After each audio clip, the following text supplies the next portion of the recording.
उसका घूंघट। ये है देविका।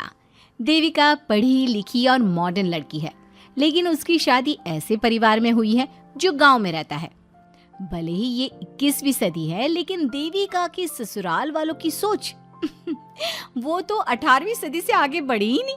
आइए जानते हैं क्या होगा जब शहर की पढ़ी लिखी और मॉडर्न लड़की फंस जाएगी संकीर्ण मानसिकता वाले माहौल में। सागर, ये तुम्हारे गांव में सबने इतने लंबे लंबे घूंघट क्यों कर रखे हैं? और ये सब मुझे इतना घूर घूर कर क्यों देख रहे हैं? अरे यार, तुम भी घूंघट कर लो ना, इसीलिए तो देख रहे हैं सब तुम्हें। कम ऑन सागर, मैं घूंघट नहीं कर सकती। तुम्हें पता है ना मैं कौन हूँ। लेकिन देविका, मेरे पिताजी, चाचा जी, बड़े भैया और जीजा जी ने तुम्हें बिना घूंघट के देख लिया ना तो बहुत गुस्सा होंगे और न जाने कौन कौन से फरमान सुनाएंगे।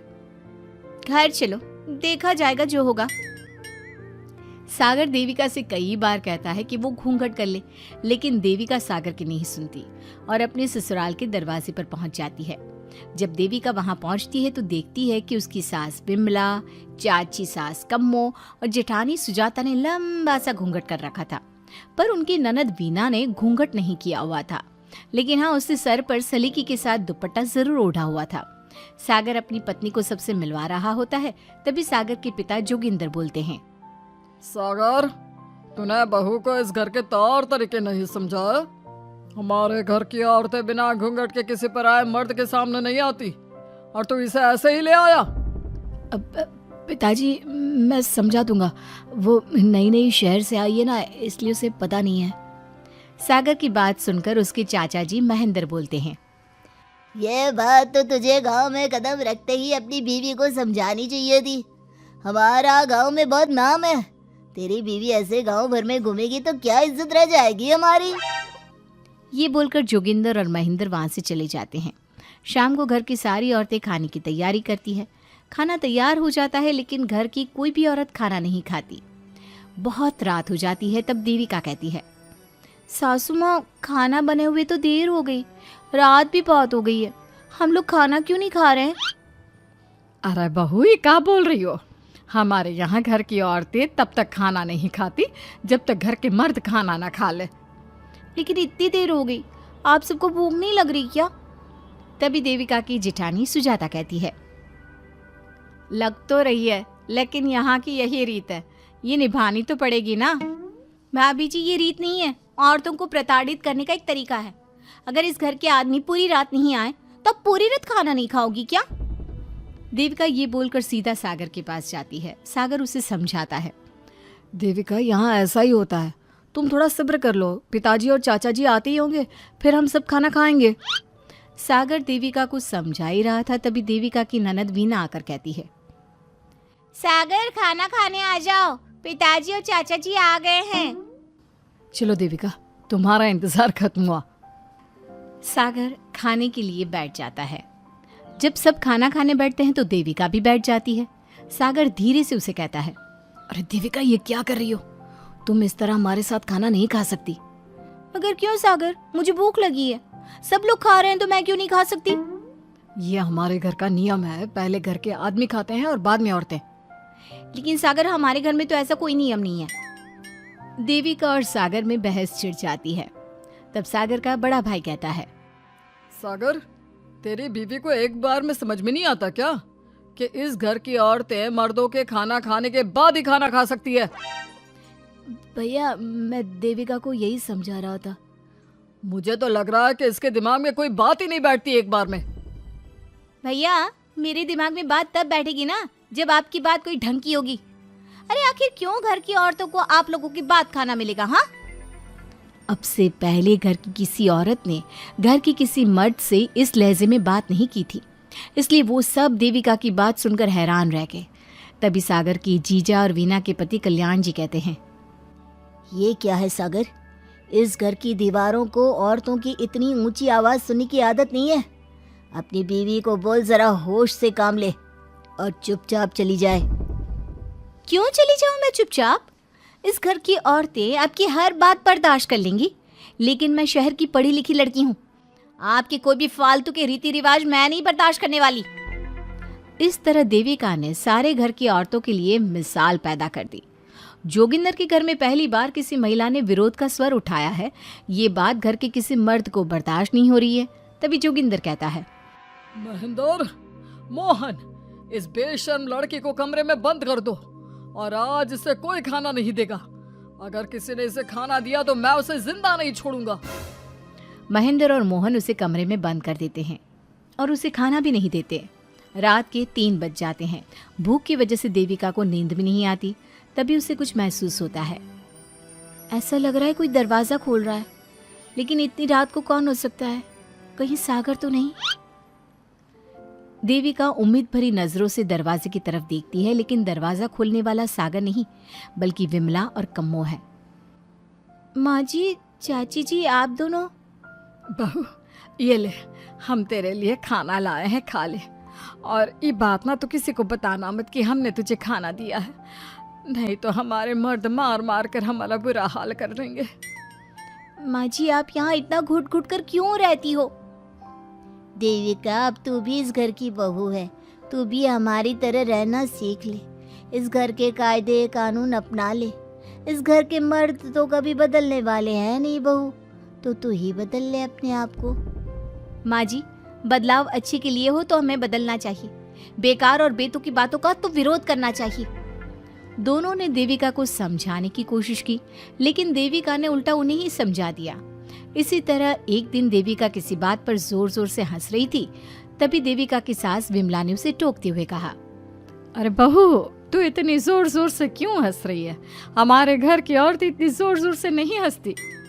विमला अपनी बहू को समझा रही थी कि तभी महेंद्र बोलता है, अरे कम्मो, कौन है ये औरत जो बेशर्मों की तरह जोर जोर से हंस रही है? तभी कम्मो और देविका बाहर आ जाती हैं। जी वो मैं हंस रही थी चाचा जी, अब आप लोग हंसने पर भी पाबंदी लगाओगे क्या? तुम जैसी बदतमीज लड़कियों से मैं बात नहीं करना चाहता, लेकिन कान खोलकर सुन लो, इस घर की औरतें इतना जोर जोर से नहीं हंसती।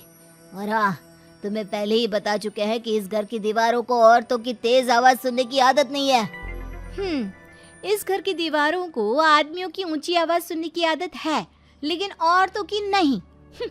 चाचा जी, आपके घर की दीवारें तो बहुत दोगली है। हर पाबंदी औरतों के लिए क्यों चाचा जी? औरतें ये नहीं कर सकती, औरतें वो नहीं कर सकती। औरतें सांस ले सकती है या उस पर भी पाबंदी है? चुप हो जाना बहू, मत बोल और घूंघट कर ले, ये तेरे चाचा ससुर है, थोड़ा तो लिहाज कर। कम्मो के समझाने पर भी देविका चुप नहीं होती। वो महेंद्र से ऐसे ऐसे सवाल पूछती है जिनका जवाब उसके पास होता ही नहीं। महेंद्र गुस्से से सागर को आवाज देता है। महेंद्र की आवाज सुनकर घर के सभी आदमी बाहर आ जाते हैं। जी चाचा जी, आपने बुलाया? अपनी मुंह जोर बीवी को यहाँ से ले जाने तो कुछ अनर्थ हो जाएगा। क्या हुआ चाचा जी? तेरी बीवी जिस तरह से मुझसे बात कर रही है, छोटे बड़े की तमीज नहीं है इसे। कम से कम 7 दिन तक ये कमरे से बाहर नहीं निकलनी चाहिए। अगर इसे मैंने कमरे से बाहर देख लिया तो किसी की खैर नहीं, समझे? पर मैंने कुछ गलत नहीं बोला। सागर, जो सच है मैंने वही कहा है। देविका, चलो मेरे साथ। लेकिन सागर, मेरी बात तो सुनो। सागर देविका को वहां से ले जाता है। इसी तरह से कई दिन बीत गए। अब देविका अपने ससुराल में हर गलत बात का विरोध करने लगी, लेकिन जितना ज्यादा वो विरोध करती, उसके ससुराल वाले उस पर उतना ही ज्यादा अत्याचार करते। अब देखना यह है कि देविका अपने ससुराल वालों के अत्याचार को यूं ही सहती रहेगी। क्या उसके ससुराल में घूंघट में औरतों का दम इसी तरह घुटता रहेगा? अगर आप इन सवालों के जवाब जानना चाहते हैं ना, तो हमें कमेंट करके ज़रूर बताइएगा। और हमारी स्टोरी को लाइक, शेयर और चैनल को सब्सक्राइब करना ना भूलें। पिछले अंक में हमने देखा कि देविका अपने ससुराल में हर गलत बात का विरोध करती, तो उसकी वजह से देविका पर उसके ससुराल वाले बहुत अत्याचार करने लगे। एक दिन देविका ने सचिन से कहा, सचिन, मैं तुम्हारे घर में नहीं रह सकती। तुम मुझे आज ही मेरे घर शहर भेज दो। मैं अपने मम्मी पापा के पास रहूंगी। क्यों देविका, तुम शहर क्यों जाना चाहती हो? यहाँ तुम्हें किस बात की परेशानी है? किस बात की परेशानी नहीं है सचिन। तुम्हारे घर के आदमी औरतों के साथ जानवरों जैसा व्यवहार करते हैं। मैं ऐसे माहौल में नहीं रह सकती। देखो देविका, तुम्हें यहीं रहना होगा। तुम्हारी शादी मुझसे हो गई है, अब मैं तुम्हारा पति हूँ और यही तुम्हारा घर है। अच्छा, तो तुम्हें याद है कि मैं तुम्हारी पत्नी हूँ? जब तुम्हारे पिताजी और चाचा जी मुझे एक एक हफ्ते के लिए कमरे में बंद कर देते हैं, तब तुम्हें क्यों याद नहीं आता कि जो औरत कमरे में बंद है वो तुम्हारी पत्नी है? जब तुम्हारे जीजाजी और भाई मुझसे बदतमीजी से बात करते हैं, मुझे खाने के लिए कुछ नहीं देते, तब भी तुम्हें याद नहीं आता कि मैं तुम्हारी पत्नी हूँ? देखो देविका, तुम बेकार की बातें मत करो। तुम यहाँ ढंग से रहोगी, सबकी बात मानोगी, तो कोई तुम्हें कुछ नहीं कहेगा। इस तरह जानवर की तरह रहना, ढंग से रहना है तो सॉरी सचिन, मैं नहीं रह सकती। मैं आज ही अपने घर जाऊंगी। ये बोलकर देविका अपना सामान पैक कर लेती है और घर से जाने लगती है। सचिन भी उसके पीछे पीछे चलता है और उसे समझाने की कोशिश करता है। जब ये सब जोगिंदर ने देखा तो बोल पड़ा, बहू, यह सब क्या हो रहा है? कहाँ जा रही हो? सचिन, बताओ अपने पिताजी को कि कहाँ जा रही हूँ मैं। तुम्हें शर्म नहीं आती अपने पति का नाम लेते हुए? मैं अपने पति का नाम ले रही हूँ, इसमें आपको क्या परेशानी है? आपका नाम तो नहीं ले रही हूँ ना? देविका, ये किस तरह से बात कर रही हो तुम पिताजी से? जिस तरह से करनी चाहिए उस तरह से कर रही हूँ बात। इससे अच्छी तरह से मैं तुम्हारे घर के किसी भी आदमी से बात नहीं कर सकती। तीनों की बात सुनकर घर के बाकी लोग भी वहां आ जाते हैं। तभी जोगिंदर कहता है, हमारे घर की औरतें अपने मर्दों का नाम नहीं लेती। तुम्हारे शहर में होता होगा, लेकिन हमारे यहाँ पर ऐसा कुछ नहीं होता। बहू, सचिन तुम्हारा पति है, तुम उसका नाम मत लिया करो। तुम अपने पति का नाम लेने की जगह ए जी, ओ जी, सुनो जी कहा करो। पति ना परमेश्वर होता है। तो परमेश्वर का तो हम नाम लेते हैं। क्यों माँ जी, क्या आप अपने इष्ट देव का नाम नहीं लेती? माँ जी, ये सब इन पुरुषों के बनाए तौर तरीके हैं, औरतों को दबाने के लिए। ये बेशर्म लड़की ऐसा नहीं सुधरेगी। ये हमारे घर की औरतों को भड़का रही है। सचिन, तुम इसे चुप कराओगे या फिर मैं करूं? नहीं नहीं पिताजी, मैं अभी समझा देता हूँ। चलो देविका अंदर, और कितना तमाशा बनाओगी मेरा। सचिन, मैं अंदर नहीं बाहर जाऊंगी। अब मैं यहाँ नहीं रह सकती।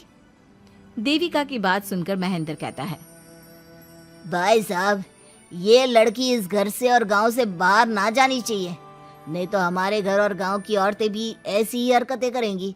वो भी मर्दों के खिलाफ बगावत करेंगी। और मैं भी देखती हूँ कि मुझे घर से बाहर जाने से कौन रोकता है। बहू, इनसे बहस करने का कोई फायदा नहीं। तुम अंदर चलो। इस गांव के मर्दों के अंदर बहुत अहंकार भरा हुआ है। देविका किसी की बात नहीं सुनती और अपना सामान उठाकर घर से बाहर जाने लगती है। तभी वहां मोहन और कल्याण आते हैं। कल्याण देविका के हाथ में से उसका सूटकेस छीन लेता है और मोहन देविका को जोरदार थप्पड़ मारता है। देविका का सर दीवार में लगता है और वो बेहोश हो जाती है। देविका, देविका तुम ठीक तो हो? भैया, आपकी हिम्मत कैसे हुई मेरी पत्नी पर हाथ उठाने की? सचिन, तुम जल्दी से देविका भाभी को अंदर कमरे में ले जाओ। मैं अभी वैद्य जी को लेकर आती हूँ। वीना जल्दी से वैद्य जी को लेकर आती है। वैद्य जी थोड़ी देर तक देविका की जांच करते हैं और कहते हैं, मुबारक हो आप सबको, आपकी बहू माँ बनने वाली है। अभी तो मैं आपको दवाई दे देता हूँ, लेकिन आगे इनके इलाज के लिए आपको दाई अम्मा को बुलाना होगा। ये बात सुनकर घर के सभी लोग खुश होते हैं। देविका को जब होश आता है, उसे ये बात पता चलती है तो वो बहुत खुश होती है। वो सबसे कहती है, मैं अपने बच्चे को यहाँ नहीं रख सकती। क्यों बहू, क्या हुआ? अब तुम ये सब बातें मत सोचो, तुम्हें आराम करना चाहिए। नहीं माँ जी, आप नहीं समझ रही।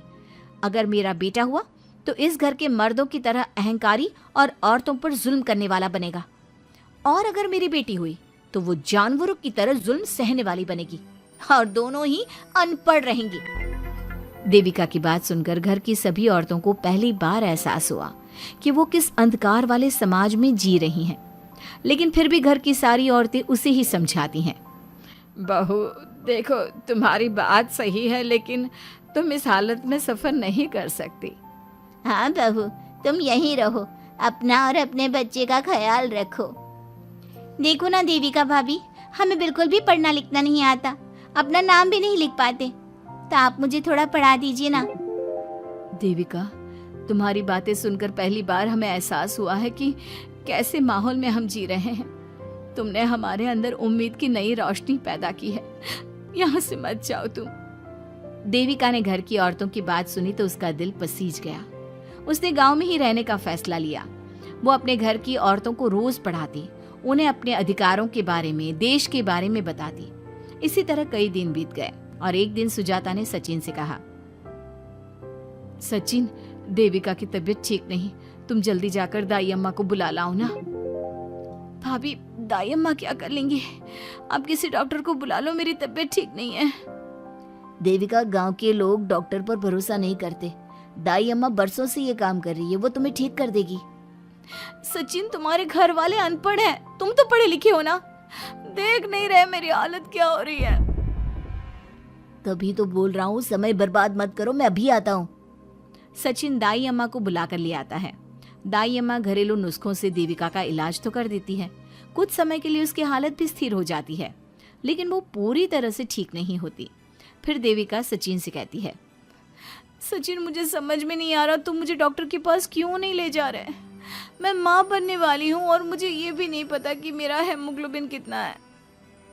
दाई अम्मा कर रही है ना तुम्हारा इलाज।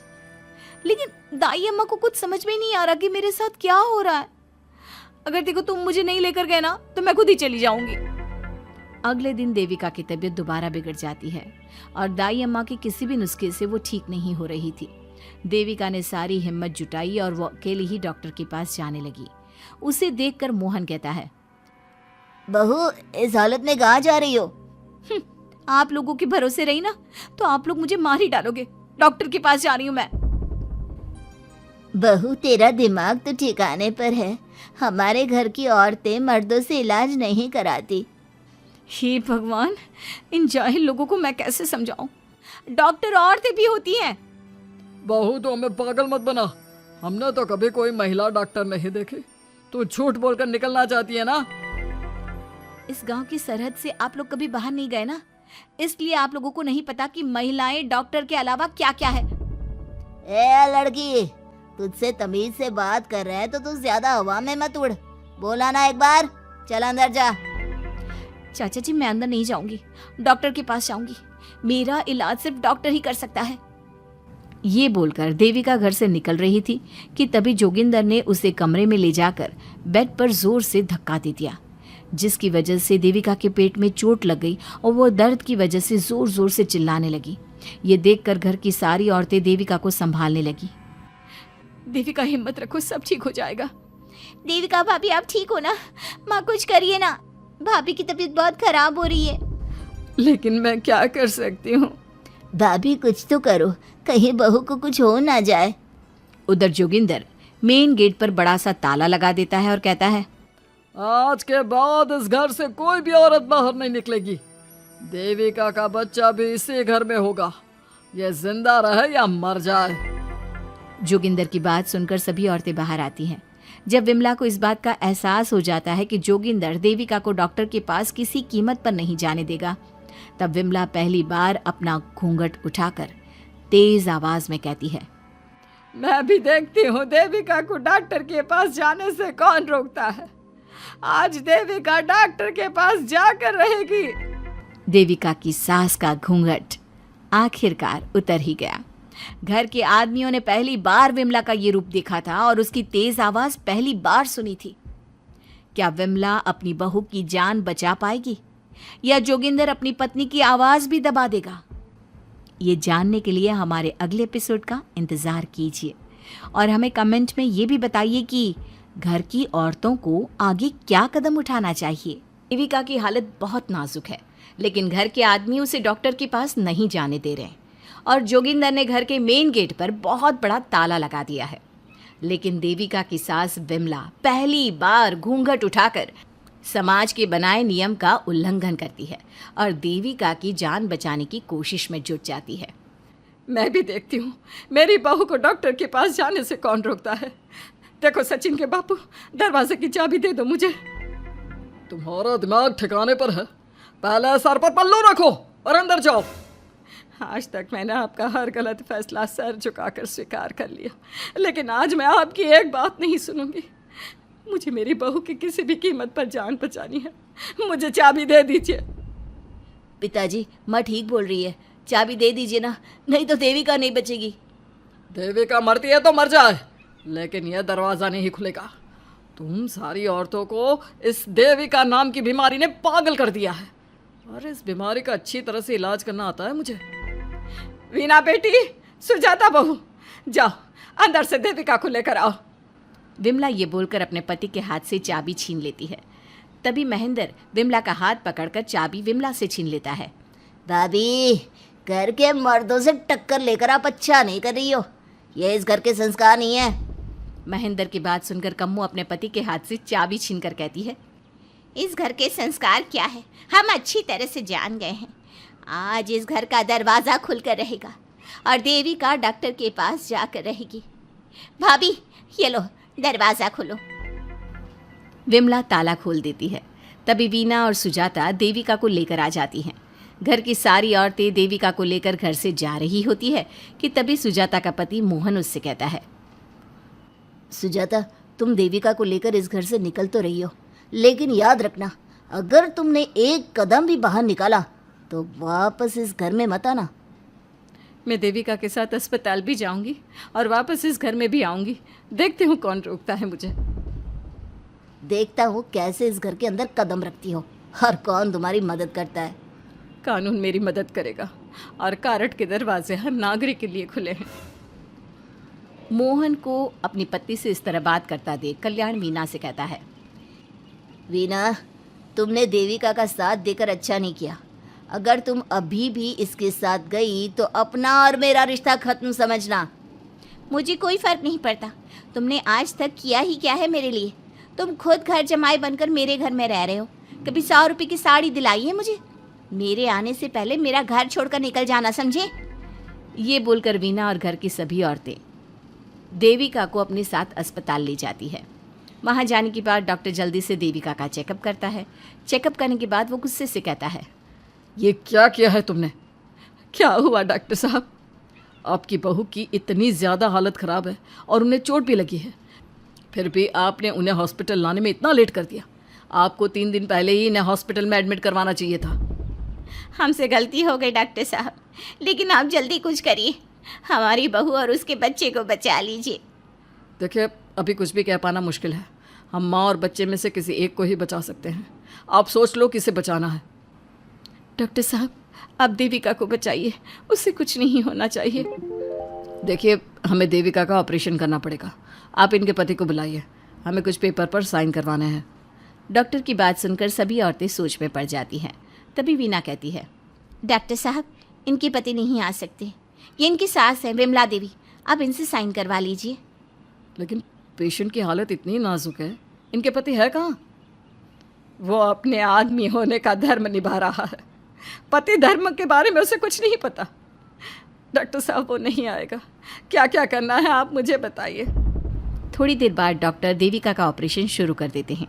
जब वो ऑपरेशन थिएटर से बाहर आते हैं तो कहते हैं, आप लोगों की किस्मत अच्छी है, देविका भी सुरक्षित है और उसका बच्चा भी।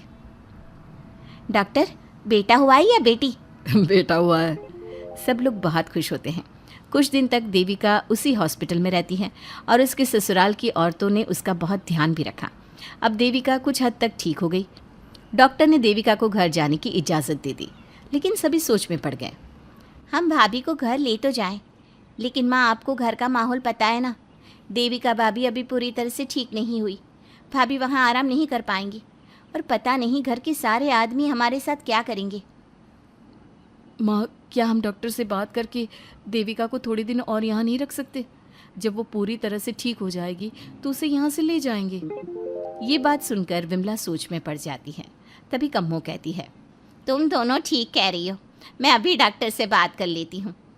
कम्मो डॉक्टर से बात कर लेती है और देविका कुछ दिन में बिल्कुल ठीक हो जाती है। देविका अपने बच्चे को गोद में लिए बाकी औरतों के साथ अपनी ससुराल जाती है, लेकिन घर के सभी आदमी उन्हें दरवाजे पर ही रोक देते हैं। खबरदार, तुम में से कोई भी औरत अगर घर के भीतर घुसी, अगर तुम घर में कदम रखोगी तो घर अपवित्र हो जाएगा।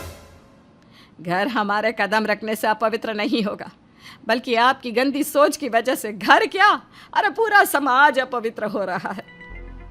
सुजाता, मैंने मना किया था ना घर से बाहर जाने के लिए।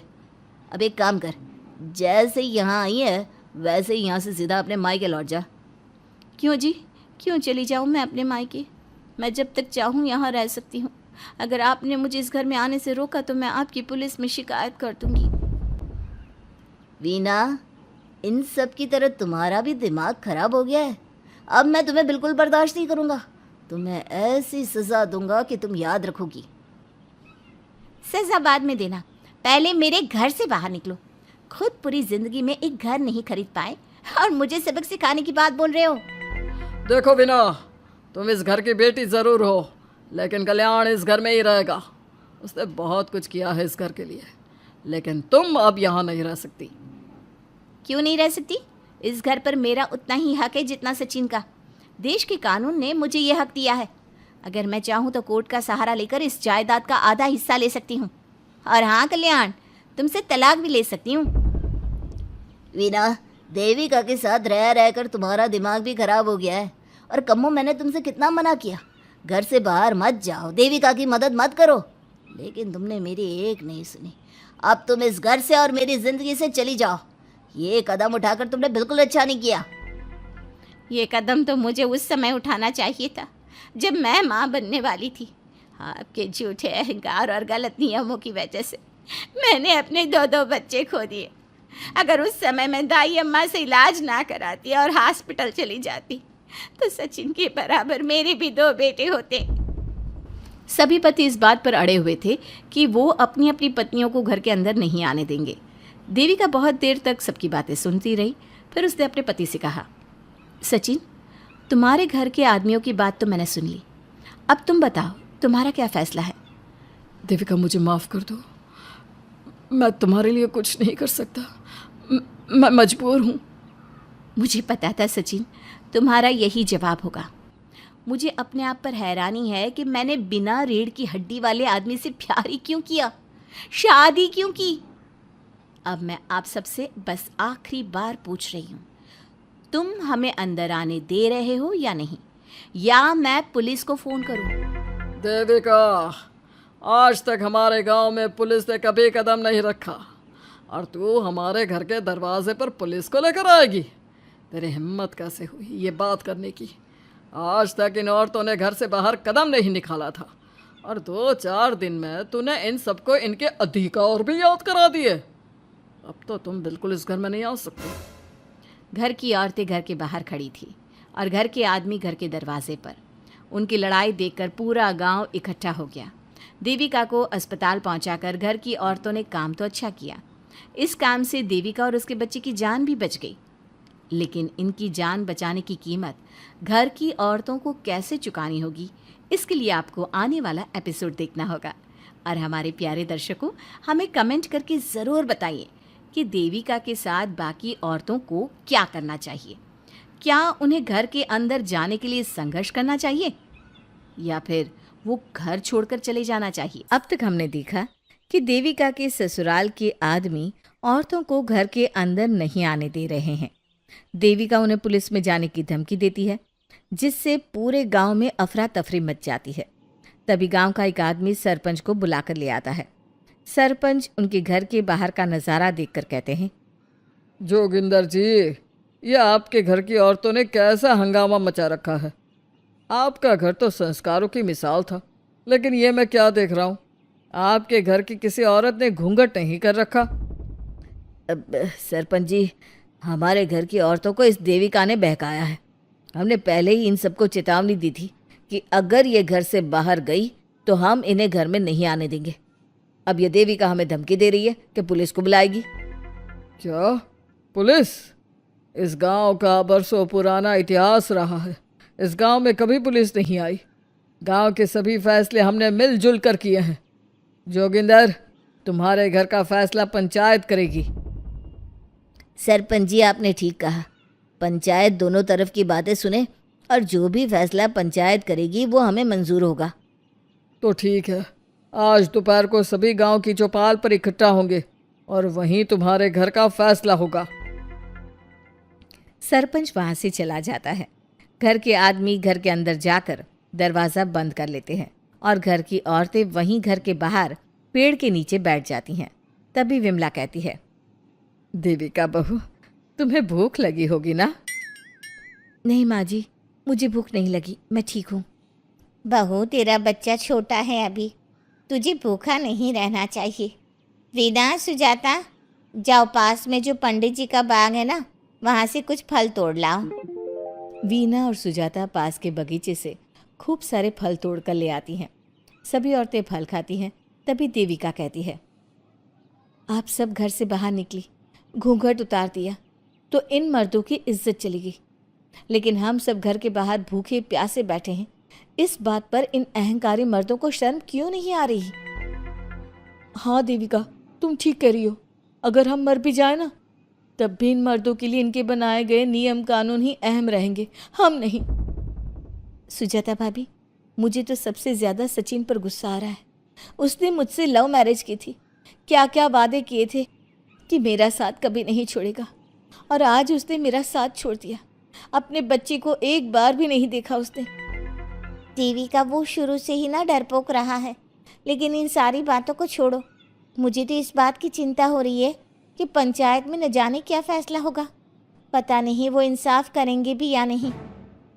वीना दीदी, आपको अभी भी पंचायत से इंसाफ मिलने की उम्मीद है? अगर इस गांव की पंचायत में सच में इंसाफ करने की भावना होती तो सरपंच जी अभी हमें घर के अंदर जाने देते। देखा नहीं कितना जहर उगल कर गए हैं हमारे खिलाफ। तो बहू, अब हम क्या करेंगे? पंचायत तो हमारे खिलाफ ही फैसला सुनाएगी। पहले तो हम अपनी सारी बातें रखेंगे। अगर ये लोग नहीं माने तो आपको वही करना होगा जो मैं कहूँगी। लेकिन एक बात आप याद रखना, किसी भी सूरत में हम झुकेंगे नहीं, क्योंकि हम सही हैं। देविका सभी औरतों को समझा रही थी, तभी वहाँ एक गांव वाला आता है। आप सभी को पंचायत में बुलाया है। उस गांव वाले की बात सुनकर सभी औरतें पंचायत में पहुंचती हैं। वो देखती हैं कि उस पंचायत में सारा गांव इकट्ठा हो गया है। बहुत सारी औरतें लंबे लंबे घूंघट करके वहां आई हुई हैं। तभी पंचायत की कार्यवाही शुरू की गई और घर के आदमियों से पूछा गया कि वो घर की औरतों को घर में क्यों नहीं रखना चाहते। हमारे घर की औरतें ना तो घूंघट उतारती है और ना ही किसी डॉक्टर से इलाज करवाती है, और हमारे मना करने के बाद भी इन सब ने घर से बाहर कदम रखा, हमसे ऊंची आवाज़ में बात की। हमने इन सबको चेतावनी भी दी, लेकिन इन्होंने हमारी बात नहीं सुनी। अब ये सभी औरतें हमारे घर में नहीं रह सकती। अब औरतें अपना पक्ष रखें। ये कानून की किस किताब में लिखा है कि औरतों को घूंघट करना चाहिए? और अगर मेरे ससुराल की औरतें मुझे डॉक्टर के पास ना लेकर जाती तो ना मेरा बच्चा जिंदा बचता और ना ही मैं। लेकिन दाई अम्मा से हम इलाज करवा रहे थे ना। दाई अम्मा को कुछ समझ में नहीं आ रहा था। देविका का इलाज दाई अम्मा के बस की बात नहीं थी। काफ़ी देर तक दोनों पक्षों में बहस चलती रही। दोनों एक दूसरे पर आरोप प्रत्यारोप लगाते रहे, लेकिन दोनों पक्षों की बात सुनने के बाद पंचायत ने जो फैसला लिया उसके लिए तो देविका पहले से ही तैयार थी। दोनों पक्षों की बात सुनने के बाद पंचायत ने यह फैसला किया है कि सारी गलती महिलाओं की है। अगर वो अपने अपने पतियों से माफ़ी मांग लेती है और वादा करती है कि भविष्य में कभी ऐसी गलती नहीं दोहराएंगी, तो वो घर के अंदर प्रवेश कर सकती हैं। हमें पंचायत का फैसला मंजूर नहीं है। हमने कोई गलती नहीं की जो हम माफ़ी मांगे। और किस बात का वादा करें हम? हमने देविका की जान बचाई है, तो आप हमसे भविष्य में किसी की जान न बचाने का वादा ले रहे हैं क्या? अगर तुम्हें पंचायत का फैसला मंजूर नहीं है तो तुम सबको घर में नहीं, पुरानी हवेली में रहना होगा, जो अब खंडहर बन चुकी है। यह खंडहर तुम्हारे घर के सामने ही है। सरपंच जी, आपका फैसला सही नहीं है। एक बार और सोच लीजिए इस फैसले के बारे में। ओ शहर की छोरी, 4 किताबें क्या पढ़ ली, हमें सही गलत का पाठ पढ़ाएगी? तुझे पता नहीं कि पंचायत का फैसला यहाँ सदियों से चलता आया है और लोग उसी को मानते आए हैं। अच्छी तरह जानती हूँ सरपंच जी। अगर मैं चाहूँ तो आपके इस फैसले को कोर्ट की चौखट तक ले जा सकती हूँ। पुलिस को बुलाकर अभी घर के अंदर जा सकती हूँ। पंचायत और घर के आदमियों की शिकायत पुलिस में कर सकती हूँ और अपने बच्चे को उसका हक दिलवा सकती हूँ। लेकिन नहीं, मैं ऐसा नहीं करूँगी। मैं उसी खंडहर में रहूँगी और इस गांव के आदमियों को दिखा दूंगी कि औरत खंडहर को भी महल बना सकती है, और वो भी बिना किसी आदमी की मदद के। सारे गांव की औरतें देविका की बातें सुनकर हैरान हो जाती है। उनका जीवन घूंघट और घर के चार दीवारी के बीच में ही था। कोई औरत अपने हक के लिए पंचायत से भी टकरा सकती है, ये बात उन्होंने पहली बार सुनी थी। अब देविका घर की औरतों के साथ खंडहर में चली जाती है। माँ जी, ये खंडहर तो काफ़ी पुराना है। भाभी, खंडहर पुराने ही होते हैं। मुझे तो डरावना भी लग रहा है। मैं डर की वजह से कभी इस खंडहर के आसपास भी नहीं आई, लेकिन मुझे क्या पता था कि एक दिन इसी में रहना पड़ेगा। ये तो टूटा फूटा भी पड़ा है। माँ जी, एक काम करते हैं, ये खंडहर तो काफ़ी बड़ा है, इसलिए एक हिस्से की साफ सफाई करके उसे ही रहने लायक बना देते हैं। बाद में धीरे धीरे पूरा खंडहर ठीक कर लेंगे। हाँ बहू, तुम ठीक कह रही हो। विमला भाभी और मैं इस खंडहर के टूटे हुए हिस्सों पर मिट्टी और ईंटें लगा देते हैं। सुजाता और वीना, तुम साफ सफाई कर लो। सभी औरतें मिलकर खंडहर के एक हिस्से को सुधारना शुरू कर देती है, और काफ़ी देर तक मेहनत करने के बाद वो उस हिस्से को काफ़ी हद तक अच्छा कर लेती हैं। और इसी तरह रात हो जाती है। सभी औरतें बैठकर बात करती है।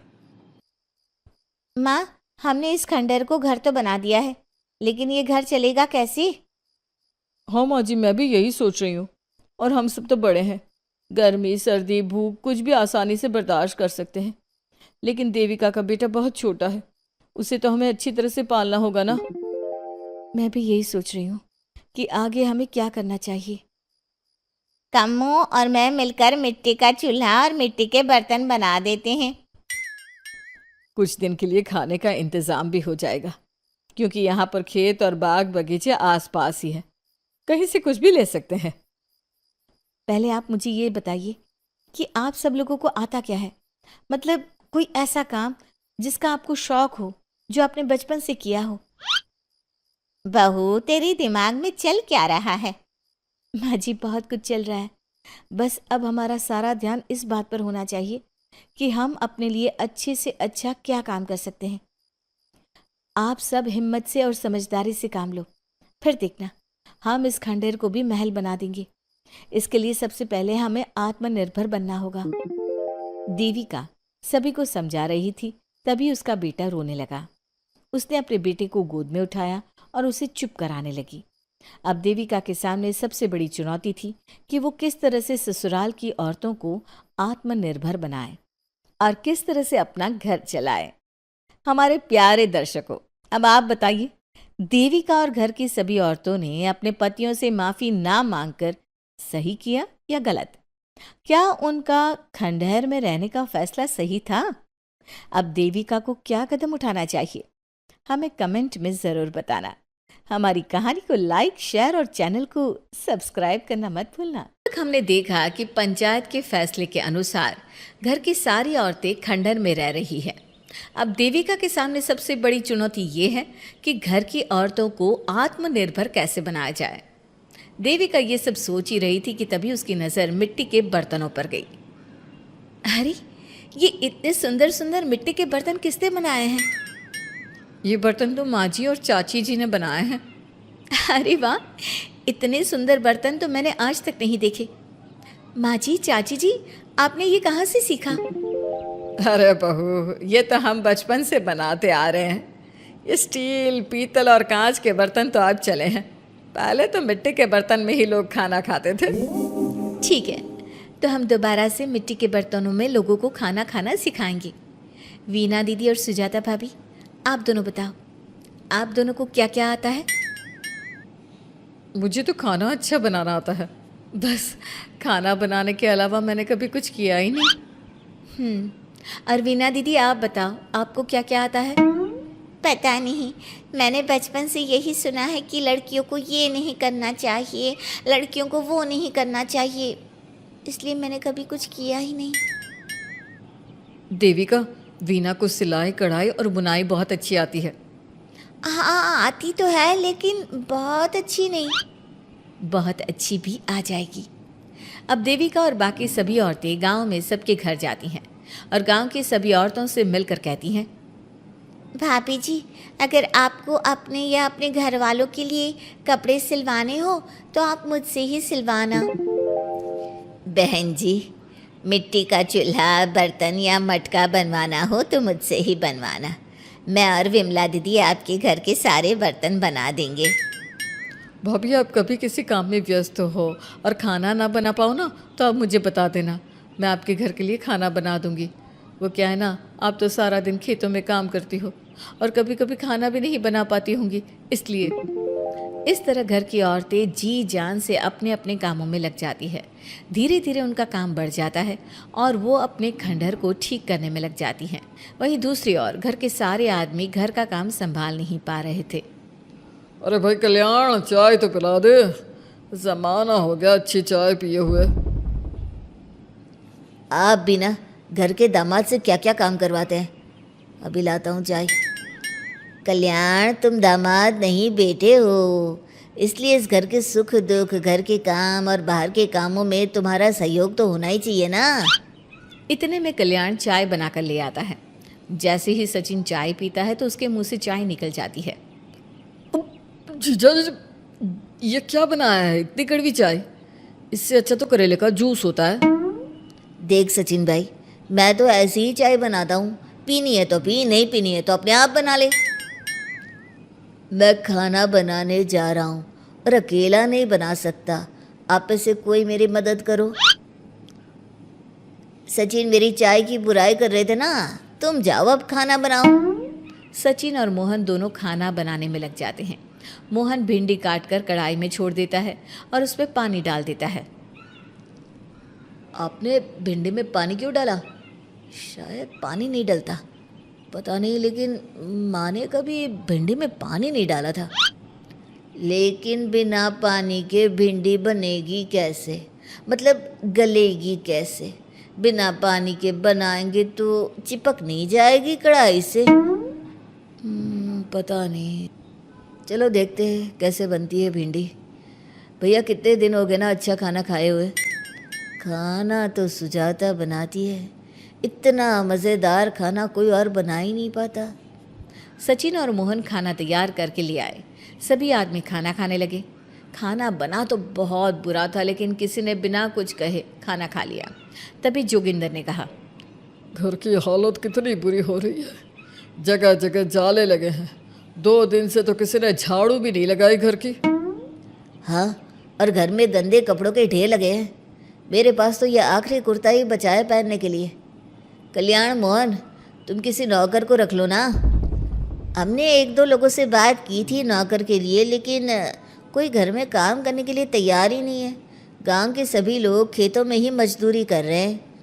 घर के सभी आदमी घर के काम में लगे रहते हैं, तो वो अपने खेतों पर भी ध्यान नहीं दे पाते और उन्हें हर महीने आर्थिक रूप से नुकसान उठाना पड़ता है।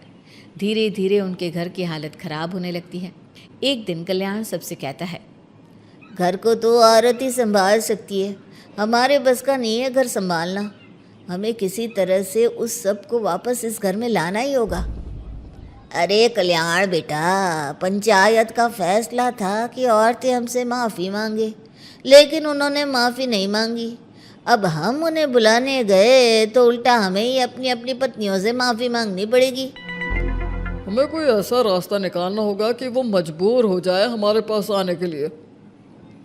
बापू, उन सभी ने अपने अपने काम शुरू कर दिए हैं, क्यों ना हम सबके काम में नुकसान कर दे, इससे वो मजबूर हो जाएंगे हमारे पास आने के लिए। भैया, ये कैसी बात कर रहे हो? इससे वो मजबूर नहीं होंगी बल्कि और भी ज़्यादा गुस्सा हो जाएंगी। मैं तो बोल रहा हूँ शराफत से जाकर माफ़ी मांग लेते हैं। मुझे यकीन है कोई माफ़ करे ना करे, माँ तो ज़रूर हमें माफ़ कर देंगी। नहीं सचिन, अगर हमने माफ़ी मांगी तो ये सारी औरतें हमारे सर पर चढ़कर नाचेंगी। हमें इनके सामने छोटा नहीं होना है। मोहन, कल्याण, तुम दोनों आज से ही काम शुरू कर दो। बस फिर क्या था, घर के सभी आदमी लग गए काम पर। मोहन और कल्याण रात को खंडहर में पहुंचे और उन्होंने सारे मिट्टी के बर्तन तोड़ दिए। उसके बाद वीना ने जो कपड़े तैयार करके रखे थे वो सारे कपड़े उन्होंने फाड़ दिए। सुबह जब घर की औरतों ने ये सब देखा तो परेशान हो गई। अरे, ये सारे बर्तन किसने तोड़ दिए? माँ, किसी ने मेरे सिले हुए कपड़े ही फाड़ दिए। ये हरकत कौन कर सकता है? और कौन करेगा भाभी, ये सब उन आदमियों की हरकत है। जब किसी तरह से हमें झुका नहीं पाए तो हमारे काम बिगाड़कर हमें परेशान कर रहे हैं। सभी औरतें दुगनी तेजी से काम में लग गई। उन्होंने दिन रात मेहनत की और उस खंडहर को महल की तरह बना दिया। उनके काम की तारीफ सुनकर दूर दूर के गांव से लोग आने लगे और उनसे अपना काम करवाने लगे। एक दिन सभी औरतें बैठकर खाना खा रही थी, तभी विमला ने देविका से कहा, देविका, हम कभी सोच भी नहीं सकते थे कि हम अपनी मेहनत से अपने लिए इतना बड़ा और इतना अच्छा घर बना लेंगे। देविका बहू, आज हमें इस बात का एहसास हो रहा है कि हम तो सिर्फ सांस ले रहे थे, जीना तो हमें तुमने सिखाया है। मुझे तो अब भी यकीन नहीं हो रहा कि मेरे पति की पहचान के अलावा भी मेरी कोई पहचान है। गांव के सब लोग मुझे सिर्फ मोहन की पत्नी के रूप में जानते थे, लेकिन अब सारा गांव मुझे जानता है। देविका, मैं कुछ ही दिन में इस गांव में एक अच्छा सा होटल खोल लूँगी और मैं एक बुटीक खोलूँगी। मैं यहाँ गांव की लड़कियों के लिए एक स्कूल खोलना चाहती हूँ, यही मेरा सपना है। सभी औरतें खाना खाकर सो जाती है। रात बहुत ज़्यादा हो गई है, लेकिन देविका को नींद नहीं आ रही थी। तभी उसे किसी के कदमों की आवाज़ सुनाई दी। पहले तो देविका थोड़ी डर गई, लेकिन उसने हिम्मत करके उठकर देखा तो उसके सामने सचिन खड़ा था। सचिन, तुम यहाँ क्या कर रहे हो? कहीं तुम मेरा कोई नुकसान तो करने नहीं आए? मेरे पास तो किताबों के अलावा कुछ नहीं है, फाड़ना चाहो तो फाड़ सकते हो। देविका, मैं तुम्हारा कोई नुकसान करने नहीं आया हूँ, बस तुमसे माफ़ी मांगने आया हूँ। क्या? रात के अंधेरे में चोरों की तरह तुम मुझसे माफ़ी मांगने आए हो? प्लीज़ देविका, माँ और चाची को समझाओ कि वो बापू और चाचा जी से माफ़ी मांग ले और तुम सबको लेकर घर आ जाए। सचिन, तुम भी तो अपने बापू और चाचा को अपने साथ ला सकते थे ना, और माँ और चाची से माफ़ी मंगवा सकते थे ना। प्लीज़ देविका, मुझे माफ़ कर दो और घर चलो। कैसे माफ़ कर दूँ सचिन? तुमने मुझे मरने के लिए छोड़ दिया। अगर माँ और चाची हिम्मत करके मुझे अस्पताल ना ले जाती तो आज मैं और मेरा बच्चा जिंदा ना होते। ना तुम मुझे अस्पताल में देखने आए और ना ही अस्पताल से आने के बाद मेरा हाल चाल पूछा। मुझे तो छोड़ो, तुमने अपने बच्चे का चेहरा तक नहीं देखा और तुम मुझसे उम्मीद कर रहे हो कि मैं तुम्हें माफ़ कर दूँ? कभी नहीं सचिन। देखो देविका, हम सबको बहुत नुकसान हो रहा है। घर के काम की वजह से हम बाहर के काम पर ध्यान नहीं दे पा रहे। घर और जिंदगी दोनों अस्त व्यस्त है। वो इसलिए कि तुम सब आदमी संगठित नहीं हो, अपना दिमाग और ऊर्जा हमें परेशान करने में लगा रहे हो। और हम औरतें संगठित हैं, हम अपना दिमाग और ऊर्जा अपनी प्रगति में लगा रहे हैं। इसलिए हमने खंडहर को भी महल की तरह कर दिया और तुम्हारी हवेली खंडहर की तरह लगती है। सचिन देविका से बार बार माफ़ी मांग रहा है। क्या सचिन को अपनी गलती का सच में पछतावा है, या फिर ये घर के आदमियों की कोई नई चाल है? ये जानने के लिए आपको हमारे आने वाले एपिसोड का इंतज़ार करना होगा। और हाँ, कमेंट करके हमें ये भी ज़रूर बताइए कि क्या देविका को सचिन को माफ़ कर देना चाहिए? क्या उसे सब कुछ भूल कर सचिन के साथ अपना घर बसाना चाहिए, या फिर सचिन को भूल जाना चाहिए? अब तक हमने देखा कि रात के अंधेरे में चुपके से सचिन देविका से माफ़ी मांगने जाता है, लेकिन देविका कहती है, सचिन, मेरे लिए सबसे बड़ी चीज मेरा आत्मसम्मान है, इसलिए मैं तुम्हें माफ नहीं कर सकती। अब तुम यहां से जा सकते हो। देविका, एक बार मुझे मेरे बच्चे से तो मिलने दो। मैंने अभी तक उसे देखा भी नहीं है। कौन सा बच्चा सचिन? वही बच्चा जिसे तुमने और तुम्हारे बाप ने अपने घर के अंदर तक नहीं घुसने दिया। आज अचानक बच्चे की याद कैसे आ गई? देखो सचिन, चले जाओ यहां से।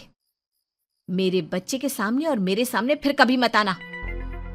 सचिन जब घर जाता है तो घर के सभी आदमी उसे डांटने लगते हैं। इतनी रात को कहाँ गया था सचिन? देविका से माफी मांगने। तुझे शर्म नहीं आई अपनी बीवी से माफी मांगते हुए? घर की इज्जत का कुछ ख्याल है कि नहीं? लेकिन चाचा जी, आखिर अपनी ही पत्नी से माफी मांगने में कैसी शर्म? लो जी लो, नवाबजादे पूछ रहे हैं कि कैसी शर्म। अरे मुझे अभी तक ये समझ में नहीं आता कि देविका तेरी पत्नी है या तू देविका की पत्नी है। जीजा जी, पति पत्नी एक समान होते हैं और माफी मांगने से कोई छोटा बड़ा नहीं होता। काश मैंने पहले अपनी पत्नी का साथ दिया होता। आज मैं आखिरी बार आपको समझा रहा हूं कि आप सब भी अपनी पत्नियों से माफी मांग लो। देविका ने तो मुझे माफ नहीं किया, शायद माँ, चाची, भाभी और दीदी ही आप सबको माफ कर दे। सचिन सभी को समझाने की बहुत कोशिश करता है, लेकिन कोई भी उसकी बात नहीं सुनता। वहीं दूसरी ओर सुजाता के हाथ का बना खाना सारे गांव में फेमस हो गया था, तो उसने एक बहुत अच्छा सा होटल खोल दिया। देविका, मैं चाहती हूँ मेरे होटल की सबसे पहली ग्राहक तुम ही हो, क्योंकि तुम्हारी वजह से ही आज मैं अपना खुद का होटल खोल पाई हूँ। क्यों नहीं भाभी, लेकिन भाभी आपको अब अपने होटल में ना सिर्फ इंडियन खाना बनाना है, बल्कि इटालियन, चाइनीज और फ्रेंच खाना भी बनाना होगा। सुजाता सभी औरतों को अपने होटल का खाना खिलाती है। खाना खाने के बाद कम्मो कहती है, अरे बहू, इतना अच्छा खाना तो मैं भी नहीं बना सकती। तू तो वो हो गई, क्या कहते हैं उसे? मास्टर शेफ चाची जी। हाँ, मास्टर शेफ। बहू, अब तेरा होटल चलेगा नहीं बल्कि दौड़ेगा। हाँ बहू, तूने सच में खाना बहुत स्वादिष्ट बनाया है। अब वीना बेटी, तुझे क्या करना है? अपना बुटीक कब खोलेगी? माँ, कल ही कर देती हूँ। दुकान और सिलाई मशीनों का सारा काम हो गया है और वर्कर भी आ जाएंगे। तो ठीक है, फिर अच्छे काम के लिए देर नहीं करनी चाहिए। देविका, मैं चाहती हूँ कि मेरी दुकान का इनॉग्रेशन तुम करो। आखिर तुम्हारी वजह से तो मेरा बुटीक खुल रहा है। अगले दिन वीना भी अपना बुटीक खोल लेती है। उसका बुटीक भी चलने लगता है। माँ, आजकल ना कस्टमर ज़्यादा हो गए हैं। बुटीक में जो वर्कर है वो वर्कर कम पड़ रहे हैं। मुझे और वर्कर की ज़रूरत है। बेटी, गांव में तो तुझे कोई मिलने से रहा। अच्छे वर्कर तो शहर से ही मिलेंगे। हमें भी कुछ लोगों की ज़रूरत है जो हमारे बर्तन शहर ले जाकर बेच सके। देविका बहू, अब तू ही कुछ कर। ठीक है माँ जी, मैं अपने पापा से बात करती हूँ। वो अखबार में इश्तिहार दे देंगे तो कई वर्कर आ जाएंगे। कम्मो और विमला के बनाए बर्तन भी दूर दूर तक बिकने लगे। सभी औरतें देखते ही देखते बहुत फेमस हो गई। अब देविका ने गांव में अपना स्कूल भी खोल लिया। सभी गांव की लड़कियां स्कूल जाने लगी। एक दिन देविका ने सभी से कहा, माँ जी, मैंने स्कूल तो खोल लिया है और गांव की लगभग सारी लड़कियां भी आ रही हैं, लेकिन कल से आप सब भी आएंगी, गांव की सभी औरतों के साथ। देविका बहू, कैसी बात कर रही है तू? इस उम्र में हम स्कूल जाते हुए अच्छे लगेंगे क्या? माँ जी, पढ़ने की कोई उम्र नहीं होती और आप सबको मैंने कितना कुछ तो सिखा दिया है। अगर आप सब स्कूल पढ़ने आएंगी तो इससे गांव की सभी औरतों को हिम्मत मिलेगी। लेकिन बहू, अब हमें पढ़ने की क्या ज़रूरत? अब तो हम बूढ़े हो गए हैं। चाची जी, ज़रूरत है पढ़ने की, और पढ़ने की कोई उम्र नहीं होती। अब देविका लड़कियों को पढ़ाने के साथ साथ गांव की औरतों की शिक्षा पर भी ध्यान देने लगी। कुछ दिन में घर की सभी औरतों के बारे में राज्य के बड़े बड़े मंत्रियों को पता चला और वो सीधा उनके गांव उनसे मिलने पहुंचे। देविका जी, आपकी वजह से पूरे गांव का नाम रोशन हो गया है। जगह जगह आपके घर की सभी औरतों की तारीफ हो रही है। हाँ देविका जी, आप सभी के बारे में सुनकर हम अपने आप को रोक नहीं पाए और आपसे मिलने आ गए। देविका जी, हम आपको और आपके घर की सभी औरतों को सम्मानित करना चाहते हैं और आपके स्कूल के लिए डोनेशन भी देना चाहते हैं। इस तरह मंत्री और गांव के सभी लोग देविका के साथ साथ उसके घर की सभी औरतों को प्रतीक चिन्ह देकर, फूलों की माला पहनाकर और शॉल देकर सम्मानित करते हैं। इसके अलावा देविका के स्कूल के लिए भी बहुत पैसा देते हैं। जिस पंचायत ने देविका के खिलाफ फैसला सुनाया था, उस पंचायत को अपने फैसले पर आज पछतावा हो रहा था। उधर घर के आदमियों की हालत और भी खराब हो रही है। बापू, चाचा जी, अब सचिन ने आपको समझाया था कि सबसे माफ़ी मांग लेते हैं, तब आपने हमारी बात नहीं सुनी।